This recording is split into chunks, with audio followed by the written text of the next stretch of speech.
امریکہ کی ایک ریاست ہے پینسلوینیا، اس کے اندر پہلی بار ایک دربار، ایک درگاہ بنائی گئی ہے تاکہ روپے کو ڈالر کے اندر کنورٹ کیا جا سکے۔ جس شخص کا یہ دربار ہے اس کا نام ہے بابا معین الدین، جو کہ سری لنکا سے 1970 کے اندر امریکہ آئے تھے اور اسلام کی تبلیغ کرتے رہے، اور ان کے مریدوں میں آج کل مقامی افراد سے زیادہ غیر ملکی شامل ہیں، خاص طور پر مغربی ممالک کے لوگ۔ چونکہ یہ واقعہ امریکہ میں ہے جہاں لوگ کسی بات کو ماننے سے پہلے ثبوت طلب کرتے ہیں، اس لیے ان بزرگ سے کوئی کرامت منسوب نہیں کی گئی۔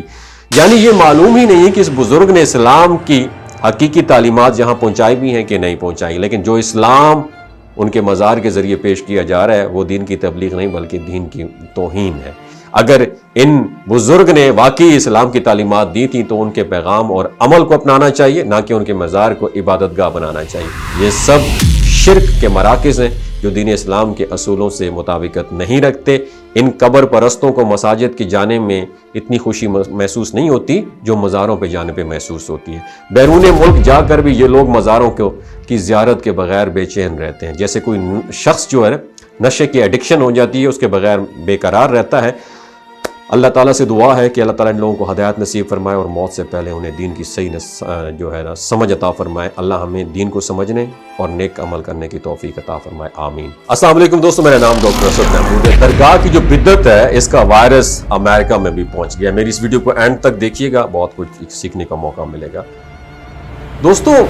مدینہ منورہ جائیں، ایک مشہور قبرستان ہے جنت البقیع، یہاں تقریباً 10,000 صحابہ کرام آرام فرما رہے ہیں۔ اس مقدس مقام پر رسول اللہ صلی اللہ علیہ وآلہ وسلم کی تمام ازواج مطہرات سوائے سیدہ خدیجہ اور سیدہ میمونہ رضی اللہ تعالی عنہ کے تمام اسی میں مدفون ہیں، اور اسی قبرستان میں جنت کی خواتین کی سردار سیدہ فاطمہ الزہرا رضی اللہ تعالی عنہ کا مزار بھی موجود ہے، اور یہاں رسول اللہ صلی اللہ علیہ وآلہ وسلم کے صاحبزادے حضرت ابراہیم اور چچا حضرت عباس رضی اللہ تعالی عنہ بھی آرام فرما رہے ہیں۔ یہ قبرستان اپنی خاموشی اور سادگی کے لیے بہت مشہور ہے، جہاں تمام قبریں زمین کے برابر اور یکساں ہیں، بالکل ویسے ہی جیسے خود رسول اللہ صلی اللہ علیہ وآلہ وسلم کی قبر مبارک روضہ رسول کے اندر موجود ہے۔ بس انہی قبروں پر نشانی کے لیے زمین سے کچھ ہاتھ اوپر ایک پتھر موجود ہیں۔ ایسا پتہ کیوں ہے؟ ایسا اس لیے کیونکہ یہی اللہ کا دین ہے جو اللہ کے رسول اس امت کے لیے لے کر آئے ہیں، اور اسی کے لیے آپ دیکھیں گے کہ نہ تو اس قبرستان کے اندر کوئی دربار بنا ہوا ہے، نہ کوئی مزار ہے، نہ کوئی گنبد ہے، نہ کوئی سالانہ عرس ہوتا ہے، نہ ڈول کی تھاپ پر شرابی رقص کرتے ہیں، نہ عورتیں بال کھول کر مردوں کے سامنے نیم برہنہ ہو کر ناچتی نظر آتی ہیں، نہ تو مرید الٹے لٹک کر کوئی کرتب دکھاتے ہیں، اور نہ کوئی رنگ برنگے جھنڈے آپ کو یہاں پر نظر آئیں گے، نہ یہاں پر چندوں نذرانوں کے ڈبے جگہ جگہ پر نظر آتے ہیں، نہ چادروں کی صورت اور چڑھاوے کی صورت پیسوں کو ضائع کیا جاتا ہے، اور نہ یہاں پر بدبو سے بھرے ہوئے پھٹے پرانے کپڑوں کے ساتھ نماز کو چھوڑ کر بھیک مانگتے ہوئے ملنگ نظر آتے ہیں، اور نہ یہاں پر قبروں کو سجدے ہوتے ہیں، نہ منتیں مرادیں مانگی جاتی ہیں، نہ کوئی کیڑے مکوڑوں کی طرح رینگ کر دربار پر آتا ہے، اور نہ ہی امیر کی قبر پکی اور غریب کی کچی ہے، سب کی قبریں ایک جیسی ہیں، اور یہاں پر کوئی نئی بدعت اور خرافات نظر نہیں آتی۔ اس لیے ہے کیونکہ یہی اصل دین ہے۔ اگر ایسا نہ ہوتا اور یہ تمام خرافات دین کا حصہ ہوتی تو ان ہستیوں سے بڑھ کر ان تمام بدعتوں، ان درباروں مزاروں کا حقدار کون ہوتا؟ تو پھر سوچیں آج یہ کون لوگ ہیں جو خود کو کہتے ہیں کہ مسلمان ہیں لیکن انہیں توحید کی بنیاد تک کا نہیں پتہ، جو آج یہ کہتے ہیں کہ ہماری لاج رکھنا، ہمارے تمام کام کرنا اور ہمارے اوپر سے مصیبت کو ٹال دینا ان کے مطابق سب سے بڑے مددگار کی ذمہ ان کو اولاد دینا، مردوں کو زندہ کرنا، ان کو موت دینا، فائدہ اور نقصان پہنچانا، غیب کی باتیں جاننا، یہ سب کچھ انہی کی کرامات ہیں۔ ان ظالموں نے اللہ کی تمام خصوصیات ایک ایک کر کے ان بزرگوں کے کھاتے میں ڈال دی۔ اگر شرک اس کو نہیں کہتے دوستو تو پھر کس کو کہتے ہیں؟ کیا وہ ایسوں کو شریک بناتے ہیں جو کچھ بھی پیدا نہیں کر سکتے اور خود پیدا کیے گئے ہیں؟ بتائیں نا ذرا، کتنی بڑی اللہ تعالیٰ کا فرمان ہے۔ اب قرآن کو دیکھیں،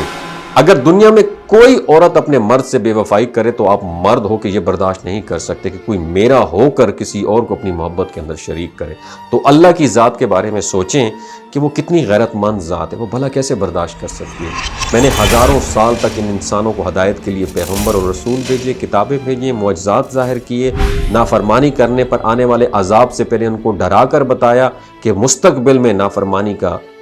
یہ انجام ہوگا۔ حساب کتاب سے متعلق ان کے آنے والے مستقبل کے بارے میں ایک ویڈیو فوٹیج پہلے چلا کر ان کو خبردار کر دیا۔ اب بھلا اس سے بڑھ کر اللہ کی ذات انسانوں کو کیسے سمجھاتی؟ لیکن پھر بھی یہ لوگ ہیں کہ شیطان کے پیچھے چل پڑے ہیں، اور اس لیے اللہ تعالیٰ کے دن، قیامت کے دن اللہ تعالیٰ یہ فرمائے گا کہ یہ لوگ تو میرے ہیں ہی نہیں، کیونکہ جس شیطان کے پیچھے یہ ساری عمر چلتے رہے یہ لوگ اسی شیطان کے ہیں۔ اور اسی شیطان کے بارے میں بیان ہوتا ہے کہ وہ جہنم کے آخری بار